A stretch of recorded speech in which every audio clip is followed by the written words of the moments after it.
Tiešām, par ko mēs runājam, par kādiem līdzekļu samazinājumiem, ja mēs paši nezinām, kas notiek mūsu namā. Pienāk kaut kāda informācija, kā tad Saeima tērē savu budžetu, jo vairāk man mati vienkārši ceļš stāvs. Ja? Man liekas, kā tā?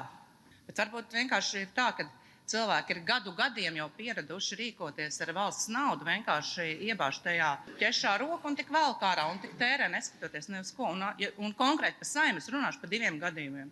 Vai tiešām prioritārs jautājums šobrīd ir tas, ka no Saeimas budžeta būtu 300 000 gadā jāatvēl Saeimas pārstāvjiem Vašingtonā? Tiešām? Ko dara mūsu diplomātiskais dienests? Ko dara ārlietu ministrija? Vai tiešām tā ir šobrīd prioritāte, no kuras mēs nevaram atteikties? Kāds ir dzirdējis kaut kāds ziņojums, kaut kāds uzdevums? Nē, 300 000, vai ne?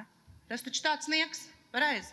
Un tikko sveiks, un šie ir prezidija lēmumi, kur citi starpā, ja es nekļūdos, ir pieņemti tad, kad Mierīnas kundze atrodas prombūtnē, un lēmums pieņem Zanta Kalniņa Lukaševica, atvainojiet, tā nav, bet tas, kā es šobrīd skatos arī uz šo konkrēto lēmumu, kas ir parakstīts, ka pieņemsim Velta Čebetarona, drīkst katru mēnesi nobraukāt ar Saeimas autobāzes automobili 3000 kilometrus. Katru mēnesi drīkst. Saeimas prezidijs to ir lēmis. Zants Kalniņas Lukaševicas vadībā. Nopietni. Un vēl reprezentācijas izdevumiem 16 000 gadā. Tiešām!